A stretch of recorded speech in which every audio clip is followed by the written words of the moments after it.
ప్రస్తుతం మనతో పాటు చేగూర్ మాజీ ఎంపీపీ శివశంకర్ గౌడ్ గారు ఉన్నారు. నమస్తే శివన్న.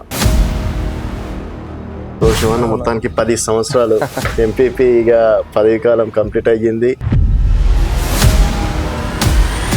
సో ఈ 10 సంవత్సరాల రాజకీయం బాగా నేర్చుకున్నారా? ప్రజలే ముఖ్యం, రాజకీయం అనేది ఒక పార్ట్ అంతే. సో ఈరోజు కొత్తూరు మండలంలో కావచ్చు, నందిగాం మండలంలో కావచ్చు, శివశంకర్ గౌడ్ అనేది ఒక బ్రాండ్. శివశంకర్ గౌడ్ దగ్గరికి వెళ్తే పనులు అయిపోతాయి. ఇంత షార్ట్ టర్మ్లో శివశంకర్ గౌడ్ ఏ విధంగా కీ రోల్గా మారింది ఈరోజు? ఏ పార్టీలో అయినా కానీ అరే శివ అన్నట్టు ఇట్లా ఉండాలి, అంటే రాజకీయం చేసి ఇట్లా చేయాలి. శివశంకర్ అన్న పార్టీలు మారుతాడు అని ఒక పేరు ఉందన్న. మమ్మల్ని అన్యాయం చేశారు అన్నది కొంతమంది బీఆర్ఎస్ నేతల ఆలోచన అన్న. శివశంకర్ గౌడ్ అవకాశవాది అనుకోవచ్చా? 2013లో ఎప్పుడైతే ప్రతాపరావు రెడ్డి జాయిన్ అయిన ఒకసారి అప్పటి నుంచి కాంగ్రెస్ పార్టీనే. బీఆర్ఎస్ పార్టీలకు ఏది ఎంపీ ఎలక్షన్లకు పోయినాం, అట్లా పోయినాం, ఇట్లా వచ్చినాం. వాస్తవం కూడా బీఆర్ఎస్ పార్టీ గురించి చెప్తే కొంతమంది తలకాయ మీదకి లేపరు. నేను ఎక్కడున్నా కానీ ఏదంటే అది చేయగలుగుతాను.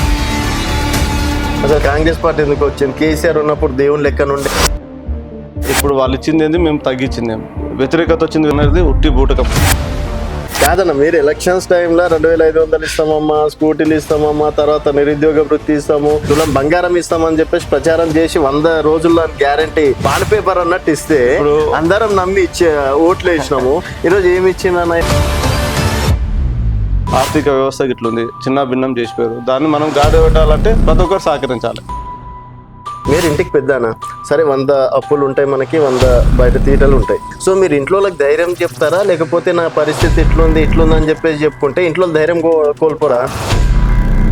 ఒక ముఖ్యమంత్రి స్థానంలో కూర్చోబెట్టినప్పుడు రేవంత్ అన్నని నేను ఎట్లయినా సరే ముందర లాగుతా అని చెప్పాలి, కానీ కోసిన రూపాయి రాదు, దొంగల లెక్కను చూస్తున్నారు, చెప్పులు ఎత్తుకుపోయేటోళ్ళ గేదేం మాట.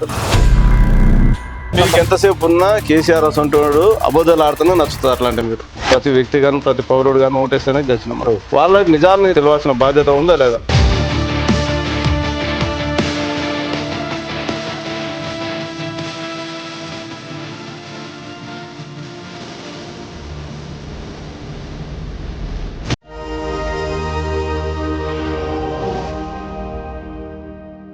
వెల్కమ్ టు తెలంగాణ వెలుగు. నేను మీ రాజు. ప్రస్తుతం మనతో పాటు చేగూర్ మాజీ ఎంపీపీ శివశంకర్ గౌడ్ గారు ఉన్నారు. నమస్తే శివన్న. నమస్తే. సో శివన్న మొత్తానికి 10 సంవత్సరాలు ఎంపీపీగా పదవి కాలం కంప్లీట్ అయ్యింది. సో ఎట్లా అనిపించింది అన్న? అంటే ఎంపీటీసీ నుంచి ఎంపీపీగా 10 టర్మ్లు చేయడం, అంటే 2 టర్మ్లు చేయడం ఎట్లా అనిపించింది? చాలా సంతోషం. ఎందుకంటే నేను చిన్న వయసులో, నేను ఎంపీ ఉన్నప్పుడు నేను అనుకుంటున్నా 32-33 ఏజ్ ఉండే. ఓకే. కానీ చిన్న టైంలోనే నాకు అవకాశం రావడం, ఎంపీటీసీగా అవకాశం రావడం. ఎంపీటీసీ కూడా మా ఇద్దరం గెలిచినాం అప్పట్లో.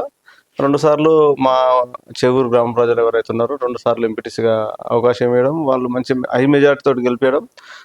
అదే పరంగా కొత్తూరు ఉమ్మడి అంటే 19 ఎంపీటీసీలు ఉండే పెద్ద మండలం, దానికి ఎంపీపీ చేసినాం. తర్వాత నెక్స్ట్ 2 మండలాలుగా విభజన జరిగిన తర్వాత కూడా నందిగాం మండలం కాగానే మండలాన్ని కూడా చిన్న మండలం అప్పుడు కూడా అంత భారీ మెజార్టీతో గెలవడం. తర్వాత మాకు అవకాశం ఉన్నంత వరకు మేము మా ఉమ్మడి మండలాన్ని మంచి డెవలప్ అంటే అభివృద్ధి పదంలో అంటే, ఎందుకంటే 10 సంవత్సరాల నుంచి ఆ టైంలో కూడా కొన్ని చాలా పెండింగ్ వర్క్లు ఉండే, అవన్నీ కూడా మ్యాక్సిమం కంప్లీట్ చేసినాం. మంచి పేరు అయితే తెచ్చుకోగలిగినాం 2 సార్లు చేయడం వల్ల. కొత్తూరు ఉమ్మడి మండలం కావచ్చు, మళ్ళీ నందిగాం మండలం కావచ్చు, రెండింటి కూడా ఎక్కడ కూడా మాకు ఏదైతే సహకరించారో వారందరికి కూడా మేము ప్రజలు సాటిస్ఫై అయ్యే విధంగా మా ప్రయత్నం మేము చేసినాం. సో ఈ 10 సంవత్సరాల రాజకీయం బాగా నేర్చుకున్నారా? రాజకీయం నేర్చుకున్నారా, లేకపోతే పనులు అభివృద్ధి చేయాలనేది? రాజకీయం అనేది ఇప్పటికి లేదు మా దగ్గర. ఏంటంటే ఇప్పుడు కూడా ప్రజలే ముఖ్యం వాస్తవం కూడా. అంటే ఏంది, రాజకీయం అనేది ఒక పార్ట్ అంతే. ఎందుకంటే పార్టీలున్నా పదవులు లేకపోయినా నిజంగా కూడా మనతోటి ఎంత అయితే అంత, అంటే ఓన్లీ రాజకీయంగా పరంగా, అభివృద్ధి పరంగా, సంక్షేమ పరంగా కాకుండా కూడా ఫైనాన్షియల్గా ఏదన్నా మాకు తోచిన కాడికి ఎవరైనా ఇబ్బందులు ఉన్నా, మంచి ఉన్నా, చెడ్డు ఉన్నా మ్యాక్సిమం మేము చూసేవాళ్ళం. కాబట్టి రాజకీయానికి అనేది ఏం లేదు. మాతోటి అయిన కాడికి మేము కూడా చిన్న స్టేజ్ నుంచి వచ్చినాం. కాబట్టి ఎవరికి ఏ అవకాశం ఉన్నా కానీ ఖచ్చితంగా అదే పరంగా చూసినాం కానీ రాజకీయ పరంగా అంటే మొత్తంగా మేము రాజకీయ పరంగా ఉంటాము. ఇప్పుడు కూడా చూడం. ఇప్పుడు కూడా మాతోటి నిజంగా కూడా చెప్పాలంటే అన్ని పార్టీలలో కూడా సఖ్యతగా ఉండి మంచిగా ఒక మా సోదర భావంతో ఉంటాం. అంతేగాని రాజకీయం లేదు, అట్లా ఏమి ఉండదు. కాకపోతే మమ్మల్ని కొంతమంది చూసేటోళ్ళు ఉంటారు, అది కామనంగా. రాజకీయంలో వచ్చినప్పుడు అందరూ కూడా మనల్ని నచ్చాలని, మనం నచ్చాలని ఏం లేదు, మనకు కూడా అందరు నచ్చాలని ఎప్పుడు ఉండదు. సో ఈరోజు కొత్తూరు మండలంలో కావచ్చు, నందిగాం మండలంలో కావచ్చు, శివశంకర్ గౌడ్ అనేది ఒక బ్రాండ్. శివశంకర్ గౌడ్ దగ్గరికి వెళ్తే పనులు అయిపోతాయి, రాజకీయ పరంగా కావచ్చు, ఇంకే పరంగా కావచ్చు. సో మరి స్టార్టింగ్ నుంచి రాజకీయ కుటుంబం నేపథ్యం అనుకోవచ్చా, లేకపోతే ఇంత షార్ట్ టర్మ్ లో శివశంకర్ గౌడ్ ఏ విధంగా కీ రోల్ గా మారింది ఈరోజు? యాక్చువల్గా ఏంటంటే మేము చాలా అంటే మా పెద్ద కుటుంబం మా విలేజ్ లో. కాకపోతే ఏంటంటే రాజకీయంలో మా వాళ్ళు, మాకు సంబంధించిన వాళ్ళు ఎవరు కూడా అంటే మా నాన్న దిక్కులు కానీ మా అమ్మ వాళ్ళ దిక్కులు కొంతమంది ఉంటారు, కానీ మా దిక్కు ఎవరు కూడా రాజకీయంగా లేరు. యాక్చువల్గా మేము సొంతంగా మేము మేము అంటే మా లైఫ్ స్టైల్ కూడా ఏంటంటే చిన్న స్టేజ్ నుంచి వచ్చినాం, దినదినంగా కొంచెం ముందరకు వచ్చినాక మా విలేజ్లో ఉన్న పరిస్థితుల్లో అప్పుడు కొంతమంది పెద్దవాళ్ళు ఉండే, వాళ్ళు కొంచెం తగ్గడం కానీ మేము పెరగడం కానీ యువకులు అందరూ కూడా ఒక అంటే యువకులను కోరుకోవడం వల్ల ఏంటంటే వాళ్ళ ద్వారా నేను రాజకీయాల్లో రావడం జరిగింది. రావడమే ఎంపీపీ కావడం. ఎంపీపీ వచ్చినాక కూడా మా మండలంలో అందరూ కూడా ఏ పార్టీలో అయినా కానీ అరే శివ అన్నట్టు ఇట్లా ఉండాలి, అంటే రాజకీయం చేసి ఇట్లా చేయాలి, ఎప్పుడు కానీ అందరిని కలుపుకపోవాలి, ఏది కానీ మొండిగా పోయి తెచ్చుకోవాలి, అంటే దాన్ని అభివృద్ధి. అంటే మా దగ్గర ఇప్పుడు నా కొత్తూరులో చూసే వరకు మా ఎండిఓ ఆఫీసు 15 సంవత్సరాల నుంచి పెండింగ్ ఉండే. అంటే అది ఒక స్టేజ్కి వచ్చింది, ఇచ్చిపెట్టేశారు. నేను నాకన్నా ముందు 2-3 ఎంపీలు ఉన్నప్పుడు కూడా నేను రాగానే 8 నెలల్లో 10 నెలల్లో కంప్లీట్ చేసి బిల్డింగ్ ఓపెన్ చేపించినాం. 3 మినిస్టర్లు నుంచి ఆ టైంలో నేను కాంగ్రెస్ లో ఉన్నప్పుడు టీఆర్ఎస్ మంత్రులను పిలిపించి ఓపెన్ చేపించినాం. బెస్ట్ 100%. కస్తూర్బా కూడా మహిళలు పాపం నేను ఎంపీ ఉన్నప్పుడు రెంటల్ దాంట్లో ఉండే, మహిళలు చూస్తే ఆడనే వాష్రూమ్స్ ఉండే, ఆడనే డైనింగ్ ఉండే, ఆడనే వంటగది ఉండే, వాళ్ళకు ఆ పక్కకే పెద్ద మూరు ఉంటుండే. ఎప్పుడు పోయినా 2-3 సార్లు మేము విజిట్ పోయినప్పుడు అత్యవసరంగా పోతుంటే ఎప్పుడు కూడా చెప్పిపోకపోదాం, గలీజ్గా ఉంటుండే. కానీ మా సొంతం పైసలతో కూడా ఏదో ట్రాన్స్ఫర్ ఏదో లేకపోతే కూడా 2-3 వర్కులు ఉంటే కూడా మా మేము సొంతంగా పైసలు ఇచ్చి చేపించి అప్పుడున్న పరిస్థితుల్లో తొందర చేసి వాళ్ళకు కూడా బిల్డింగ్ కంప్లీట్ చేపించి ఇచ్చినాం. అట్లా శ్రీశక్తి భవన్, అట్లా అన్ని భవనాలు ఏదైతే ఇన్కంప్లీట్ ఉన్న భవనాలు అన్ని కూడా మేము ఉన్నప్పుడు కంప్లీట్ చేసి ఇచ్చినాం. అన్న శివశంకర్ అన్న పార్టీలు మారుతాడు అని ఒక పేరు ఉందన్న. సో గతంలో బీఆర్ఎస్లో ఉన్నప్పుడు ఎంపీపీకి ఇచ్చారు, చాలా ఆదుకున్నాం, బట్ మమ్మల్ని అన్యాయం చేశారు అన్నది కొంతమంది బీఆర్ఎస్ నేతల ఆలోచన అన్న. సో ఏంది మరి శివశంకర్ గౌడ్ అవకాశవాది అనుకోవచ్చా, లేకపోతే అంటే మనం పవర్లో ఉన్నప్పుడు ఉంటే అభివృద్ధి చేయొచ్చు అనే ఉద్దేశమా? అస్సలు పవర్ గురించి అనేది మా ఆలోచన లేదు, ఎప్పుడు లేదు. యాక్చువల్గా మేము వాస్తవం కూడా నేను ప్రతాపన్న సమక్షంలో నేను పార్టీలకు ఫస్ట్ ఏ పార్టీ లేకుంటే మామూలుగా ఇండిపెండెంట్గా ఉన్నప్పుడు కూడా అన్ని రాజకీయాల్లోనే ఉన్నాం మేము. మా ఊర్లో అంతా యాక్టివ్గా తిరుగుతారు, కానీ నేను ఏంటంటే నాకు బిజినెస్ పరంగానే చూస్తుంటే. కానీ 2013లో ఎప్పుడైతే ప్రతాపన్న తోటి జాయిన్ అయిన ఒకసారి అప్పటి నుంచి కాంగ్రెస్ పార్టీ నేను అయినా ఓన్లీ బీఆర్ఎస్ పార్టీలకు ఏది ఎంపీ ఎలక్షన్లకు పోయినాం, అట్లా పోయినాం, ఇట్లా వచ్చినాం. కానీ అక్కడ పోయినాక మేము వాళ్ళ దగ్గర ఏదో పదవులు ఆశించో లేకుంటే మేము ఏదో సంపాదించో, వాస్తవం కూడా బీఆర్ఎస్ పార్టీ గురించి చెప్తే అస్సలు కొంతమంది తలకాయ మీదకి లేపరు, అట్లాంటి పరిస్థితి ఉంది. కానీ అవన్నీ నేను ఓదలుచుకోవట్లే, ఎందుకంటే నన్నంత మాత్రం వాళ్ళు ఎదిగారు, నేనేం ఎదిగాను. నేను ఎప్పుడు కూడా రాజకీయాలు ఏదో అవకాశంగా చూసుకోను. నేను ఇవాళ డేట్లో కూడా చెప్తున్నా, నేను ఎక్కడున్నా కానీ ఏదంటే అది చేయగలుగుతాను రాజకీయంలో. పవర్ అవసరం లేదు, పవర్ కావాలంటే కూడా తెచ్చుకోగలుగుతాం.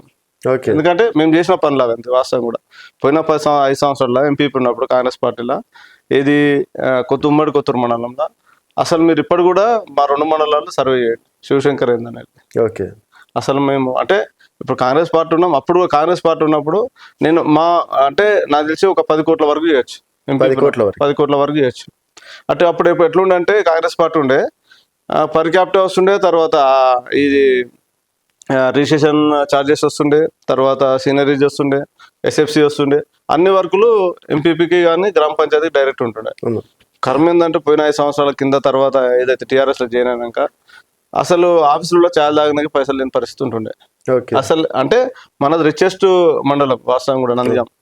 కానీ అట్లాంటి పరిస్థితుల్లో పైసలు లేని పరిస్థితి అంటే మిగిలిన అసలు అక్కడ మాబనార్ దిగ్గు కానీ జడ్చర్ల దిగ్గు కానీ నారాయణపేట కానీ అట్లాంటి పరిస్థితి ఎట్లా ఉంటుంది ఘోరం అసలు ఆయన అట్లాంటి పరిస్థితుల్లో కూడా దుబ్బుకొచ్చినాం మనతోటి అయినా సహకారాలు చేసినాం ఉన్నాం అంతే తప్ప ఏలో బీఆర్ఎస్ వాళ్ళు నేను నిజంగా చెప్తున్నాను మీరు అంటారు కదా ఏమని అవకాశాల గురించి పార్టీ మారుతారు అది నిజంగా కూడా చెప్తున్నా ఇయ్యాల డేట్లో కూడా వాళ్ళు ఎవరన్నా కానీ ఏ దానికి కానీ ఒక దానికి వాళ్ళు నిలబడమన్నా నేను కూడా దానికి నిలబడతా ఏందన్నా చూస్తాం అంతే ఇంకోటి ఏంటంటే అభివృద్ధికి వచ్చే వరకు వస్తే నిజంగా కూడా పోయినసారి నిజంగా గవర్నమెంట్ ఉన్నాం 5 సంవత్సరాలు కానీ గవర్నమెంట్లు ఉండడం అంటే ఓన్లీ పార్టీలో ఉండడం కాదు అసలు అవతలోనికి ఏం విలువ ఇస్తున్నాం అవతలోని ఏం నడిపిస్తున్నాం అసలు అవతలోనికి అంటే మనం ఏమైనా చేయగలుగుతున్నాం అనేది రాజకీయ పార్టీలు కూడా ఇలా మేము కాంగ్రెస్ పార్టీ ఉన్నామంటే నిజంగా కూడా అసలు మేము పోలీస్ డిపార్ట్మెంట్లో కానీ రెవెన్యూ డిపార్ట్మెంట్లో కానీ పంచాయతీ డిపార్ట్మెంట్ మేము మా ఫోన్ అవుతుందంటే ఎమ్మెల్యే ఫోన్ అయినట్టు ఉంటుంది అంటే ఏంటంటే అంత పవర్ ఇచ్చిండు ఎమ్మెల్యే సార్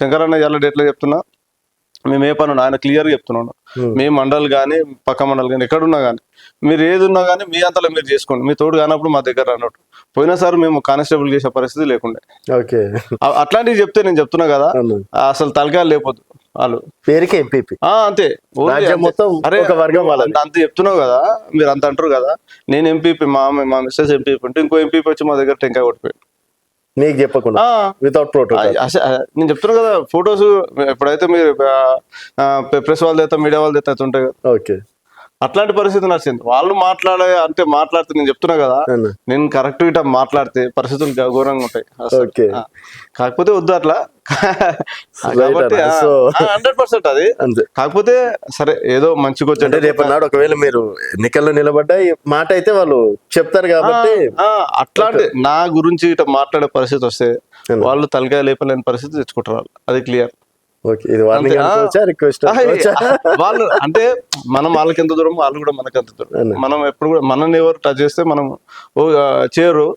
మనం చేస్తే మాత్రం వాళ్ళ పరిస్థితి ఎట్లా ఉంటుంది ఎందుకంటున్నా అంటే ఇప్పుడే కానీ ఏ పదవులు ఉన్నా లేకపోయినా ఏంటంటే ఎవరి వ్యక్తిగత స్వేచ్ఛ వాళ్ళకి ఇవ్వాలి అది లేనప్పుడు ఏ రోజు ఏం జరుగుతుంది అనేది తెలియదు విస్ఫోటనం లాగా జరుగుతుంది అట్లా జరిగింది కూడా అలాగే అంటే కొంతమందికి తెలుసు కూడా అది కాబట్టి నేను ఏమంటాను అంటే ఎవరి వాళ్ళకు గౌరవం ఇవ్వాలనేది నా ఉద్దేశం సో అన్న ఈరోజు మీ మండలంలో చూసుకుంటే వీర్లపల్లి శంకర్ గారు ఎమ్మెల్యే అయ్యారు అండ్ నవీన్ రెడ్డి గారు బీఆర్ఎస్ నుంచి ఎమ్మెల్సీ కావడం అనేది జరిగింది సో ఎమ్మెల్యే తర్వాత ఎమ్మెల్సీ అది మీ మండలం ఎట్లా ఉందన్న అంటే మాకైతే మా మండల పరంగా చూస్తే సంతోషం ఎందుకంటే 2 పోస్టులు కొట్టడం మా మండలు ఇద్దరు 2 పోస్టులు రావడం అయితే సంతోషమైన విషయం ఎందుకంటే అత్యుత్తమమైన ఎమ్మెల్యే అంటే ఇంకా శాసనసభలో ఉండడం సేమ్ టైం శాసన మండలిలో ఉండడం ఇంకో వ్యక్తి ఉండడం అది మా మండలిలో మా 2 కూడా మా ఊరు పక్కకే 2 రావడం అయితే సంతోషం so next Shivashankar Gowda range కి వెళ్తాడని అనుకోవచ్చు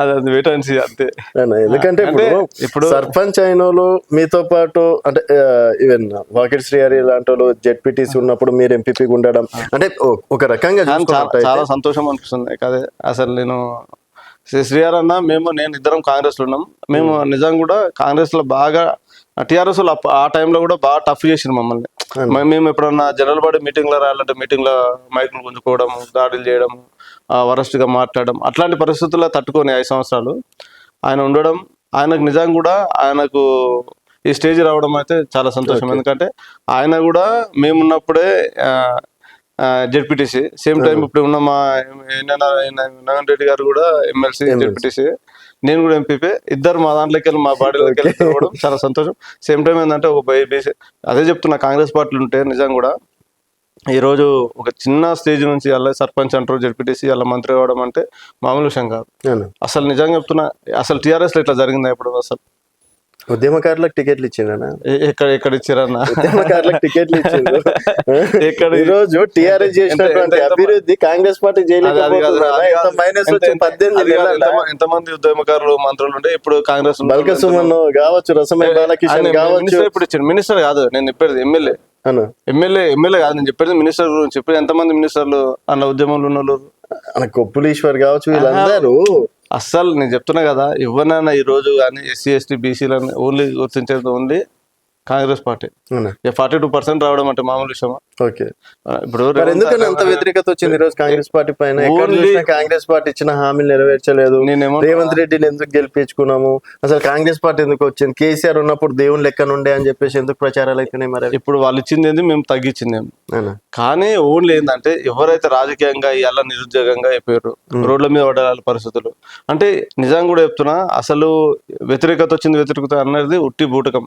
ఓన్లీ రాజకీయ నాయకుల దగ్గరనే అట్లుంది. ఎవరికైనా పదవులు రాకపోవడం కానీ, సరిగ్గా వాళ్ళ పనులు ఇదిగా అంటే అది చేయకపోవడం కానీ, నిజంగా ఇలా ఏ ఊర్లో కనవండి, ఏ ఊర్లో పోయినా కానీ ఏం సంక్షేమం రాలేదు చెప్పి రోజు. ఇప్పుడు ఇండ్లు కానీ, ఇప్పుడు మన ఏది రేషన్ కార్డులు ఆల్రెడీ ప్రింట్ వస్తున్నాయి, ఆల్రెడీ ఇండ్లు రావటే, సన్న బియ్యం రావటే, తర్వాత కరెంట్ రావాలి 200 యూనిట్స్ కరెంట్ రావటే, మన ఇది గ్యాస్ రావటే, ఫ్రీ బస్ రా, ఇంకేం రాలేదు చెప్పండి. ఓకే. మరి కాదన్న, మీరు ఎలక్షన్స్ టైంలో 2500 ఇస్తామమ్మా, స్కూటీలు ఇస్తామమ్మా, తర్వాత నిరుద్యోగ వృత్తి ఇస్తాము, తర్వాత తులం బంగారం ఇస్తామని చెప్పేసి ప్రచారం చేసి 100 రోజుల్లో గ్యారంటీ ఏమంటారు అది బాండ్ పేపర్ అన్నట్టు ఇస్తే అందరం నమ్మి ఓట్లు వేసినాము. ఈరోజు ఏమి ఇచ్చిన మన రేవంత్ అన్నట్టు వచ్చింది కాబట్టి ఈ మాత్రం అన్నా ఇలా రాష్ట్రం నడుస్తుంది. అదే టీఆర్ఎస్ గుట్టి వస్తే అసలు ఉద్యోగులు అది ఈ నెల కాదు, వచ్చే నెల కాకుండా వచ్చే నెల జీతం వస్తుంది. ఇలా 1 తారీఖు పడగానే ప్రతి ఉద్యోగిది కూడా ఇలా జీతం పడుతుంది. ఎంత అసలు అస్తవ్యస్తంగా చేశారు ఫైనాన్షియల్ పరిస్థితి, మీకు అయితే తెలుసు. అసలు అప్పుడున్న పరిస్థితుల ఎట్లుండే, ఇప్పుడు ఎట్లుంది? ఎవరు కానీ ఇలా 1వ తారీఖు నాడు ఇలా పెన్షన్లు రావటే, 1వ తారీఖు నాడు ప్రతి గవర్నమెంట్ ఉద్యోగులకు ఉద్యోగాలు రావటే, 50,000 ఉద్యోగులు ఇచ్చింది అని వచ్చిన. ఓన్లీ ఏంటంటే ఎక్కడైనా చేసిందా? ఇంకొకటి ఏంటంటే ప్రతి స్కీము ఒక టైం లైన్ పెట్టుకొని దీనికి ఎంత క్లియర్ గా అంత 100 మంది ముంగల ఉద్యోగుల ముంగల కూడా చెప్తున్నాడు. ఆర్థిక వ్యవస్థ ఇట్లుంది, చిన్న భిన్నం చేసిపోయారు, దాన్ని మనం గాడి పెట్టాలంటే ప్రతి ఒక్కరు సహకరిస్తుంటే వచ్చిన పైసలు అంటే క్లియర్ గా వాట్స్ ప్రతి ఒక్క అంకెతో సహా మనకు చెప్తున్నారు. ఇంతకుముందు అట్లుండ 7 లక్షల కోట్లు చేసినట్టు ఎప్పుడని చెప్పిండా? ఎంతసేపు ఉన్నా మీద చూపించాలి, మీద చేయాలి, మేము ఇట్లా ఎన్ని సంపాదించినాం, ఎన్ని ఉన్నాయి, ఎన్ని ఆస్తులు ఉన్నాయి ఒకటి తప్ప ఎప్పుడని చెప్పిండా? అసలు నిజంగా కూడా ముఖ్యమంత్రి ఒక చిన్న ఎగ్జాంపుల్, మీరు ఇంటికి పెద్దనా సరే 100 అప్పులు ఉంటాయి మనకి, 100 బయట తీటలు ఉంటాయి కుళ్ళ మాట్లాడాలంటే. సో మీరు ఇంట్లో ధైర్యం చెప్తారా, లేకపోతే నా పరిస్థితి ఇట్లుంది అని చెప్పేసి చెప్పుకుంటే ఇంట్లో ధైర్యం కోల్పోరా? ఇప్పుడు ఒక ముఖ్యమంత్రి స్థానంలో కూర్చోబెట్టినప్పుడు రేవంత్ అన్నని నేను ఎట్లయినా సరే ముందర లాగుతా అని చెప్పాలి, కానీ కోసిన రూపాయి రాదు, దొంగల లెక్కను చూస్తున్నారు, చెప్పులు ఎత్తుకోపోయేటోళ్ళ గేదేం మాటలు అంటే ఇంటి పెద్దగా ఎంతసేపు ఉన్నా కేసీఆర్ అసంటోడు అబద్ధాలు ఆడుతున్నా నచ్చుతుంది. అట్లా మీరు నేను అబద్ధాలు అంటే వాస్తవం కదా. ఇప్పుడు ఆయన ఎంతసేపు ఉన్నా, ఇప్పుడు రేవంత్ అన్న ఒకటి మోటుగా చెప్పిండు, మావాడికి అన్ని రోగాలు ఉన్నా కానీ మావాడు గట్టిగా ఉన్నాడు, ఫిట్గా ఉన్నాడు, మావాడు ఏమైనా చేస్తాడు అని. అట్లా కాదు, ఏది ఉన్నా కానీ ప్రజలు ఇలా ప్రతి వ్యక్తి కానీ ప్రతి పౌరుడు కానీ ఓటేస్తేనే గెలిచినాం. వాళ్ళకి నిజాలు తెలియాల్సిన బాధ్యత ఉందా లేదా? ఓకే. ఇప్పుడు ఆయన కేసీఆర్ అంటాడు ఎంతసేపు ఉన్నా ఇట్లా ఉబ్బిచ్చి దుప్పుకున్న కింద ఎత్తేసిపోయింది. దాన్ని ఇప్పుడు మీరే అంటారు ఈ సంక్షేమం ఈ 2,500 వస్తలేదు, లేకుంటే ఇంకోటి వస్తలేదు. ఇవన్నీ రావాలంటే ఏం కావాలి? ఫైనాన్షియల్ ఉండాలి. ఇవాళ అందరికి తెలిస్తే అరే నిజంగా కూడా మన పరిస్థితి ముందు హామీలు ఇచ్చినప్పుడు ఇప్పుడు ఇప్పటిదాకా మీరే చెప్పారు. మీరే ఎన్నికలకు వెళ్తారు అనుకోండి అన్న, ఏం ఒకవేళ అడిగిన 2,500 అంటే ఏం ఓన్లీ 2,500 2-3 చూస్తారు. వాళ్ళకు కూడా ప్రజలు కూడా అర్థం చేసుకుంటారు. ఇప్పుడు ఇంతకు ముందు అట్లాగా లేరు. ఇంతకు ముందు ఏముంటుండే, ఎంతసేపు ఉన్నా ఇంతకు ముందు మాకు అది లేదు ఇది లేదు అన్నారు. ఇలా ఒక్కొక్కటికి వస్తుంటే వాళ్ళు క్లియర్ గా మా బిడ్డ మా పాలమ్మ రేవంత్ అని వచ్చినాకనే కొంచెం ఈ రోజు వస్తున్నాయి. ఇంకా కూడా చేయగలుగుతారు అనుకుంటున్నారు. 100% ప్రజలు కూడా అనుకుంటారు. ప్రజలు ఖచ్చితంగా అనుకుంటారు. ఖచ్చితంగా ప్రజలు కూడా తెలుసు, ఖచ్చితంగా అన్ని నెరవేరుస్తారు అంటారు.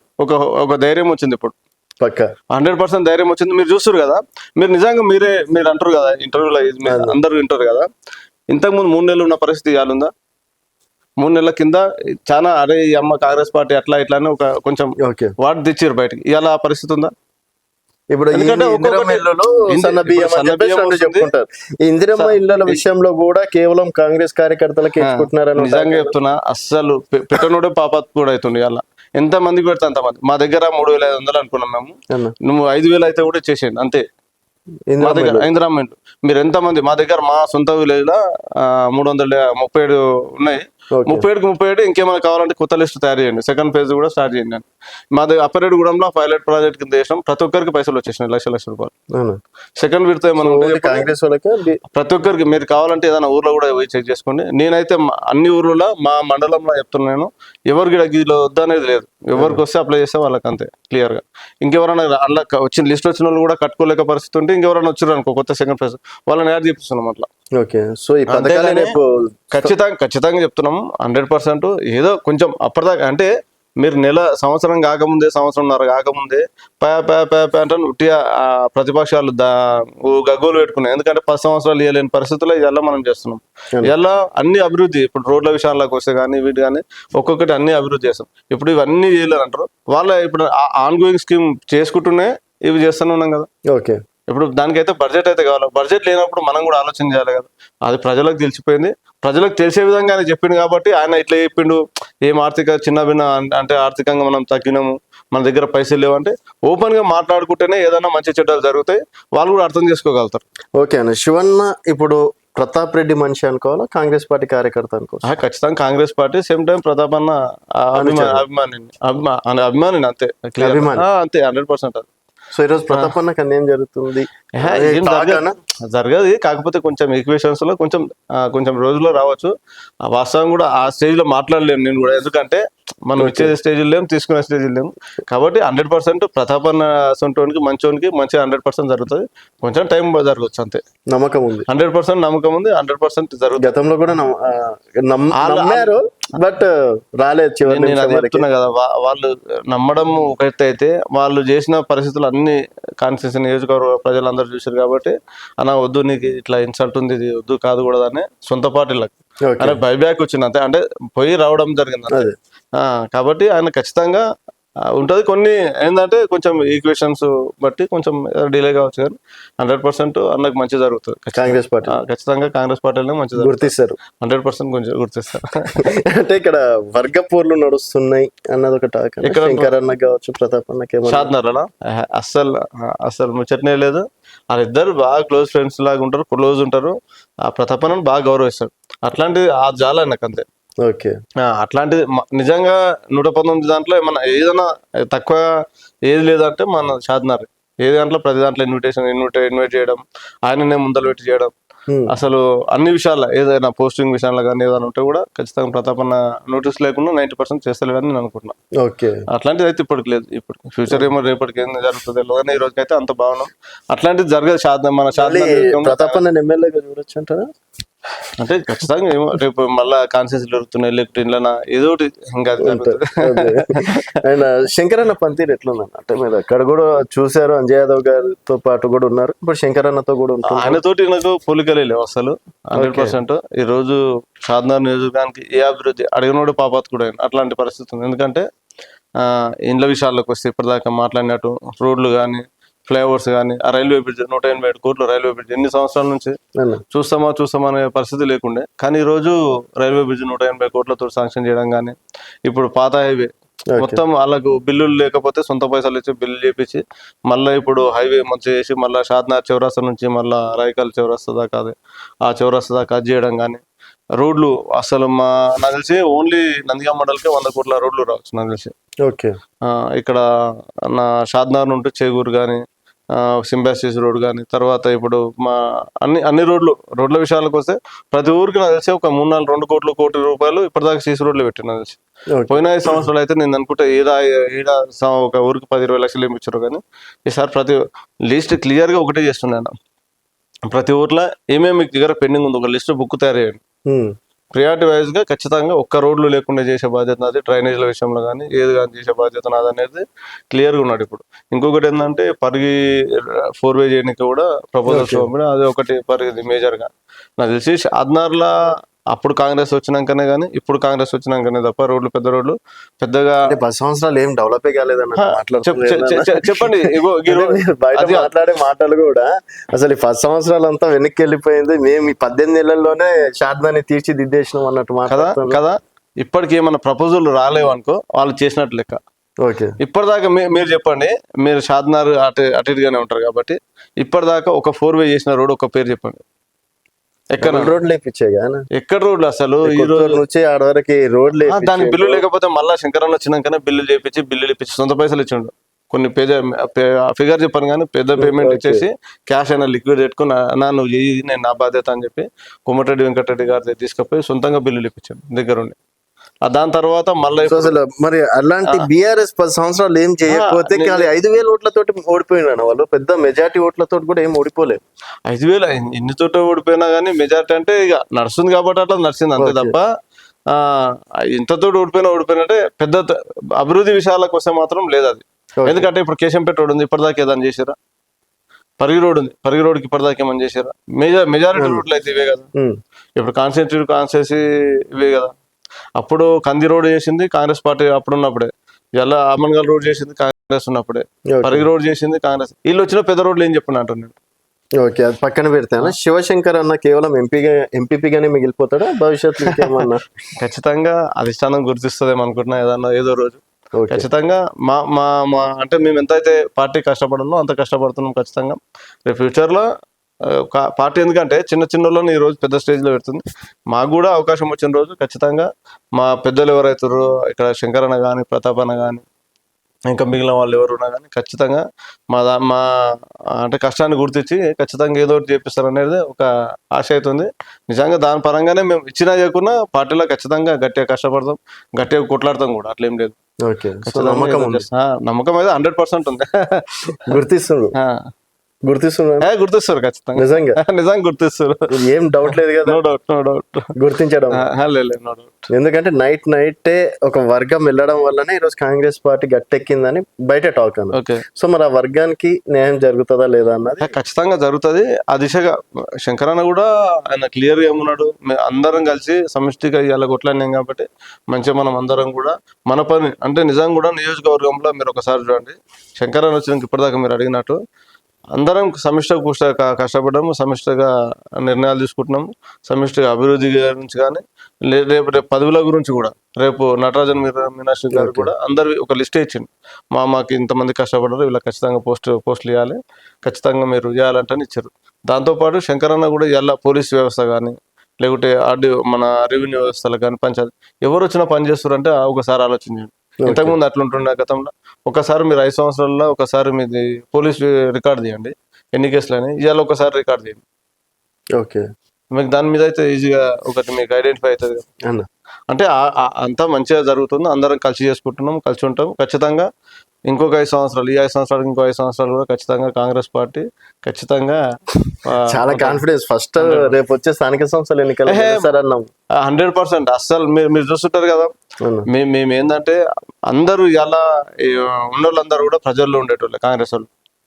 ఏడు హైదరాబాద్ నుండి ఇలా ఎమ్మెల్యే సాబ్ ఎక్కడ కూడా పొద్దుగా లేచి ఒక సిస్టమ్ తయారు చేసిండు. 8 గంటల వరకు క్యాంప్ ఆఫీస్ రావాలి, 10-11 గంటల వరకు ఉండాలి, తర్వాత ఏమైనా అభివృద్ధి కార్యక్రమాలు ఏమైనా చూసుకోవాలి, మిగిలిన దానికంటే మధ్యాహ్నం తర్వాత సిటీ పోయి సెక్రటేరియట్ పోయి పని చేసుకొని రావాలి. మిగిలిన సేమ్ టైం ఏంటంటే నువ్వు ఏంటన్నా రోజు ఏ మండలంలో కానీ ఏ కన్నో దగ్గర మీటింగ్ ఉంటుంది, ఖచ్చితంగా ప్రతి ఒక్క కార్యకర్త ఇలా పాల్గొంటాడు. ఎక్కడైనా 500-1000 మందికి తక్కువ ఉంటారా ఎక్కడైనా మీటింగ్లో? అంటే ప్రతి కార్యకర్తను ఇన్వాల్వ్ చేయడం వల్ల ఖచ్చితంగా లోకల్ బాడీ అనేది మాకున్న కాడికి మొత్తం టోటల్గా 1 సైడ్ ఖచ్చితంగా కాంగ్రెస్ గెలుస్తుంది, దాంట్లో నో డౌట్. పక్క కాన్ఫిడెన్స్, 100% కాన్ఫిడెన్స్. ఖచ్చితంగా గెలుస్తాం కూడా మేము. ఎన్నికల తర్వాత రైట్, తప్పకుండా కలుద్దాం.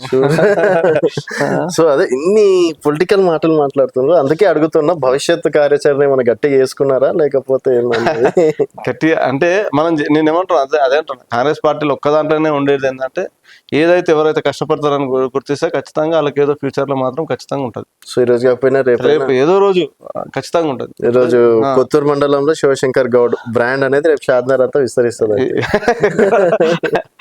ఎక్కడో దగ్గర ఖచ్చితంగా మా ప్రయత్నం అయితే మేము చేస్తుంటాం, ఏది ఉన్నా కానీ మాకు వచ్చిన అవకాశాన్ని వినియోగించుకుంటాం అంతే ఖచ్చితంగా.